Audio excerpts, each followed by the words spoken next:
Hello mga kaekang! Araw pa rin nga ito ng linggo at ito nga ang ganap natin pagtapos nating maligo ng dagat. Nagchat kasi ang kaibigan ko na pupunta daw sila dito sa bahay. Tuwa naman ako at na-excite dahil matagal-tagal din talaga silang hindi nakapunta dito. Kasama nga nila tong napaka-pogi at napaka-bungis-ngis nilang anak na si Liam. Tuwang-tuwa nga ako habang nagbibideo ako sa kanilang dalawa dyan.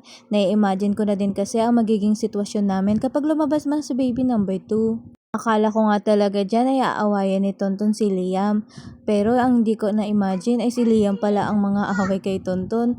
Lagi niyang hinihila yung damit ni Tonton dyan at si Tonton naman ay napakabait lang. Hindi niya talaga pinapatulan si Liam. Kaya nung nagsimula ng sabunutan at hilahilahin ni Liam yung damit niya ay nagtahimik na lang si Tonton sa isang tabi. Sana lang talaga pag dumating na si baby number 2 ay ganito pa din kabihib si Tonton sa kapatid niya. 2 years nga pala ang pagitan nila mga kaekang. Tsaka 1 linggo na pala bago ko nalaman na buntis ako sa baby number 2 ko na to.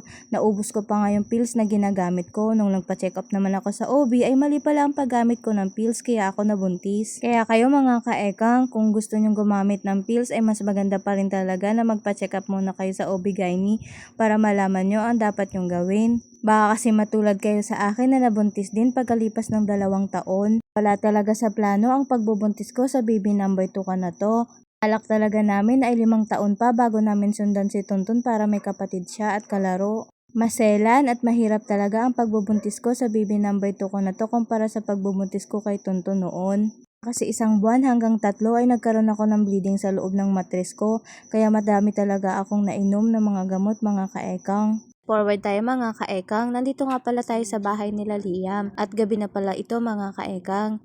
Dito na rin kami maghahapunan at nag-ihaw-ihaw na lang nga kami ng panghapunan namin. Iyan nga pala si Go na kaibigan na sinasabi ko sa iyo mga kaekang.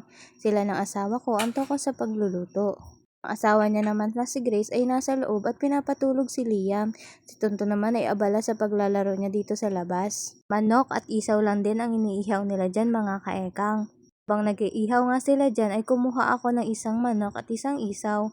Na din kasi ako ng mga time na yan mga kaekang kaya nauna na akong tumikim sa kanila. Kaya pa nga dyan sigo sa camera kaya naman paliwa-liwa siya dyan. Habang itong asawa ko ay pakampante lang dito talaga sa gilid. Lumapit at tumingin na nga ako ng pwede nang kainin dyan mga kaekang. Binaligtad-baligtad ko lang din pala dyan yung mga isaw para malaman ko kung saan yung pwede nang kainin dyan. Nang makakita na nga ako ay agad naman na akong pumasok sa loob para kumain na.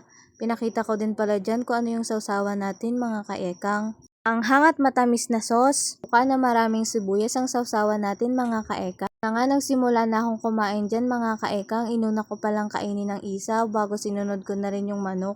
Sarap na sarap nga ako sa pagkain ko dyan mga kaekang. Tagal na din kasi akong hindi nakalabas at hindi rin talaga ako nakakain ng mga barbecue na to sa labas mga kaekang.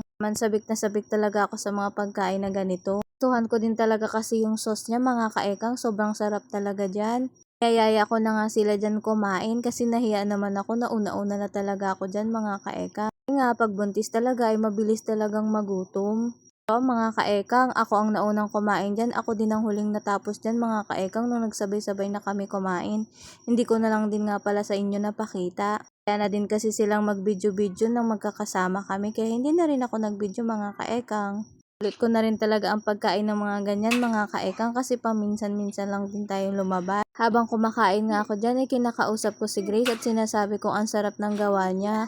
Sinasabi niya nga sa akin kung paano niya yan ginawa at saglit niya lang talaga yan minarinate. Kasi nga galing sila sa bahay kanina kaya saglit lang din yung preparation nila. Kahit ganun pa rin maganda pa rin ang naging resulta at napakasarap talaga.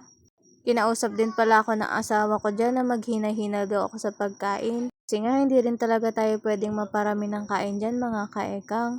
Kaya nung sinabi niya yun, nagdahan-dahan na rin ako sa pagkain ko mga kaekang. Kasi mabigla tayo ng pagkain ay sumakit pa yun siya natin mamayang madaling araw.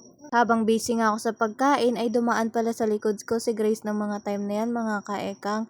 Nagulat nga siya, akala niya nagla-live daw ako sabi ko naman nagbibideo lang naman ako. Tapos ko nga pala kumain dyan ay pinatay ko na rin yung video at kumain na kami ng sabay-sabay. Gusto nga palang magpa-flex ng account at page nila ay mag-comment lang kayo sa baba. Susunod na video natin ay mamimili tayo doon mga kaekang. Yun lang mga kaekang, magpapahinga na ang buntis. Bye-bye! Audio Jungle.